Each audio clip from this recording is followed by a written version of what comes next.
I know it's a little hot, but hey, it's not raining today, which I guess that's a positive. We're not running over and trying to destroy all of our equipment. But I want to ask you a random question, a question I've been wrestling with a little bit, a question that I just think could possibly be a game changer in our community today. What would it genuinely look like if we loved our neighbor? I mean, you think about that. It comes from a story that Jesus is talking about in Matthew. In one of the accounts of Jesus, a very smart man comes up to Jesus and he says, "Hey, so tell me, what is the greatest commandment ever?" I mean, they knew good and well that Jesus had a close connection with God. They knew good and well that there was something about Jesus that connected him to their heavenly Father. And so this incredibly wise, smart man wants to find out if there are rules at play. I want to know which rules are most important so that I make sure and do those rules. I mean, isn't that probably, doesn't that land with many of us? And when you think about growing up, you probably wanted to find out which rules were most important for your parents, and you abided by those and maybe skirted a little bit in other rules, per se. Y'all are smart. Y'all are good people. That wasn't you. Mom, Dad, I'm sorry. I tried, right? But this individual, this smart individual walks up and he says, "So Jesus, tell me, Rabbi, tell me, what is the greatest commandment there is?" And Jesus responded, as many of you know, he responded and said, "To love the Lord your God with all your heart, your soul, and your mind. And the second is just like it, to love your neighbor as yourself." I don't know about y'all, but what would it look like if there was a little bit more loving your neighbor in our community today? I don't know about you, but I personally, it has been heart-wrenching to see how we have treated our neighbor, how we've treated those that we love, those that are around us. I mean, if you really want to be open and honest about this command that Jesus gave to love your neighbor, one would tend to ask, well, Jesus, who is your neighbor? What does that look like? And you know, for us and for all practical purposes, we tend to want to love the people that look like us, that talk like us, that act like us. We tend to want to believe and love the people that maybe don't, that aren't a nuisance to the HOA. We tend to want to love the people that do what you say, that abide by what you have to say. But when Jesus was writing this, one of the things he was saying was, when you want to figure out who your neighbor is actually anybody in the ripple effect of your life. Anybody that your influence comes in contact with. Which, I mean, if we're honest, what does that look like for you? I mean, we say love thy neighbor, but when you really get honest with your neighbors, how many of you judge your neighbors? Oh my goodness, your yard looks like what? Or maybe you ridicule your neighbors. You begin to talk bad about your neighbors. You begin to judge the way they parent, or you begin to judge the way they live their life, or you begin to put any blank in there. Maybe it's not judge your neighbor. You begin to compare yourself to your neighbor. And you're like, I'm going to have a better yard than you. And on and on and on. Or maybe it's not your typical neighbor. Maybe it's your workplace. We want to love our neighbor in the workplace, but isn't it true that many times it's more compete with thy neighbor? Take advantage of thy neighbor? Isn't it more often that rather than loving our neighbor in the workplace, we want to exploit them so we can get the leg up in our job or in our career? And I don't even want to go to Fort Worth traffic. I mean, there's no way that I'm going to love the person that's driving in the ripple effect of my life, right? Yesterday, I was driving down 35 South, and I got on to 35 South, and right in front of me was a big concrete truck, and the concrete truck got over, and I got over, and then all of a sudden, this black SUV came up and rode my tail like crazy up until we got to the point where you could go into the HOV lane. Well, when we went over the HOV lane, the lady that was behind me, she wasn't mad at me. She was mad at the truck driver in front of me. And I don't even think he knew she existed, but he still drove her crazy to such a degree that she rode my tail, and then she decided not to take the HOV lane as we did. And, well, let's just say she had some verbal and some signs that she wanted to give to this guy, and I don't even think he was looking at her. And you begin to think, that's not loving thy neighbor. I mean, you begin to look at social media, you begin to look at the culture we live in today. What would it look like if we genuinely were to put into practice loving thy neighbor? I think for many of us, the truth is that we put any word other than love into that equation. Judge, ridicule, undermine, defeat, frustrate, hate, hurt. I can't help. In fact, one of the things, and maybe you're with me, we just need to take a break from social media because it is littered with, it doesn't matter your opinion, and it doesn't matter the topic. It's almost as if every single topic has a very polarizing reality. And all of a sudden, we can't even be friends. We can't agree. We can't have fun. We are constantly trying to figure out, what is it about them that I don't like?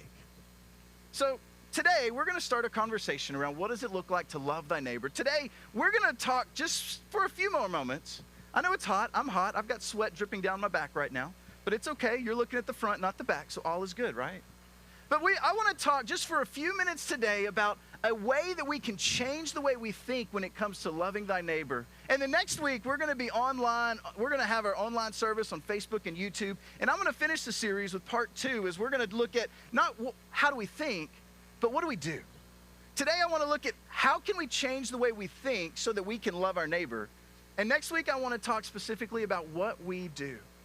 So it's interesting, when we talk about what does it really look like to love thy neighbor, Peter, who was a really good friend of Jesus, he gave us an incredible thought.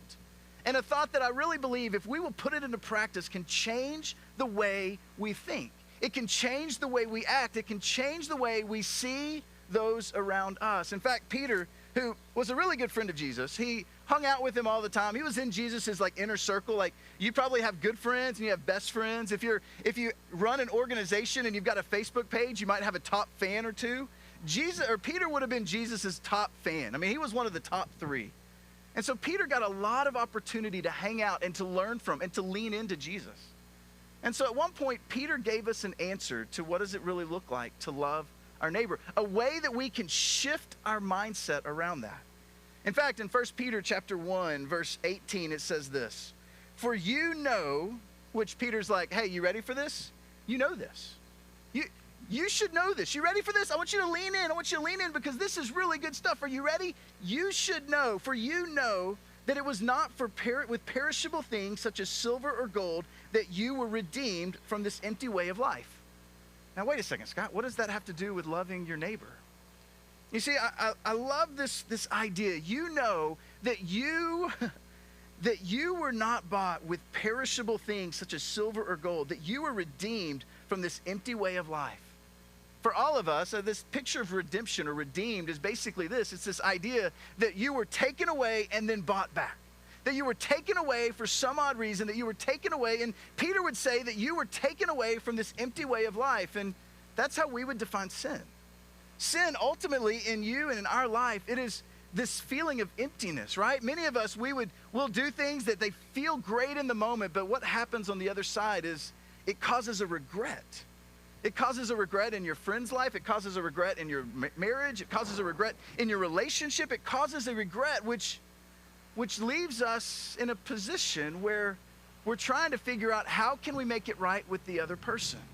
We feel empty. We feel hurt. We feel broken because we know that maybe I can ask forgiveness from God. And can I tell you that God has already forgiven you of whatever that looks like?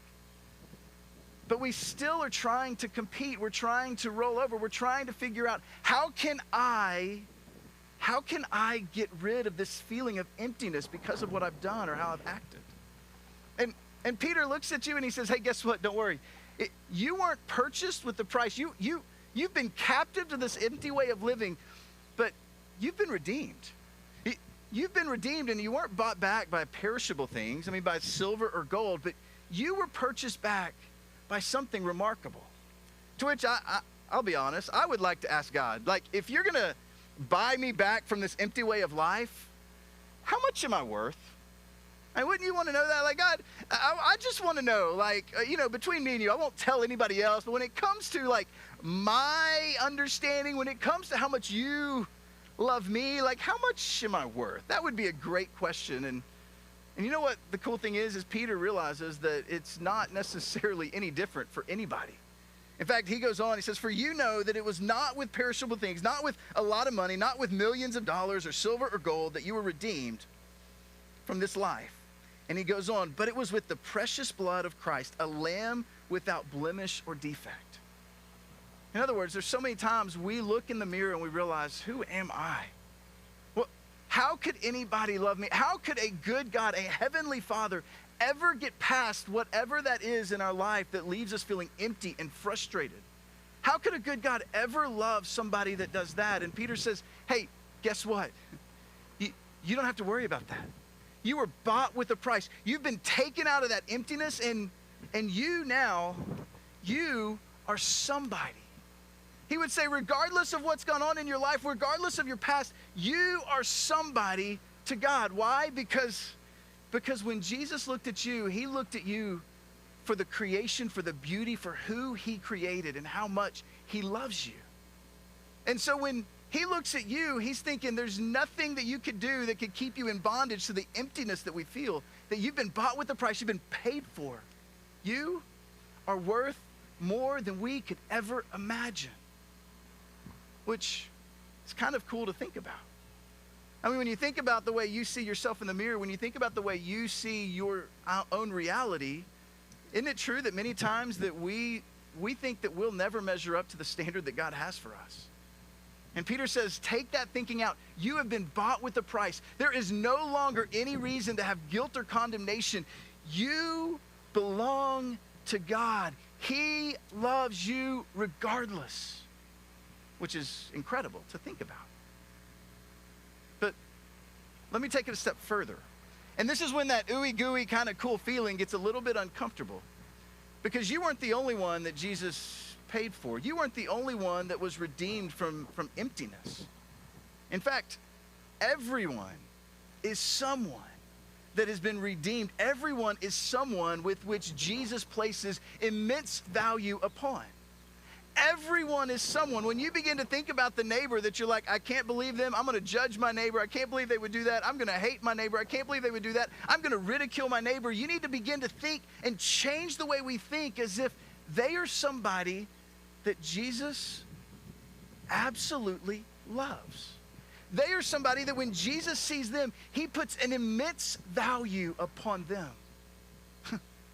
So for us, it's nice to think about that in our realm, but when we really begin to take that out and we begin to think about the people that don't look like us, when we begin to think about the people that don't believe like us ideologically, that don't vote like us, that maybe when it comes to corona or not corona, when it comes to mask or not mask, when it comes to the conversation of the day, Jesus would look at you and Peter would remind you that the way that we can move forward is to change the way we think and to begin to look as if everyone is someone.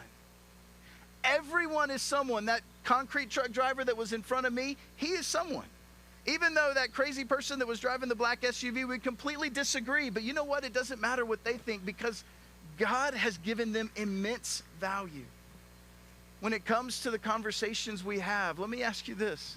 How would it change what you post on Facebook or Instagram? How would it change the way we handle some of the conversations today if we really believed that the person that we're speaking to, that they are someone who Jesus immensely loves?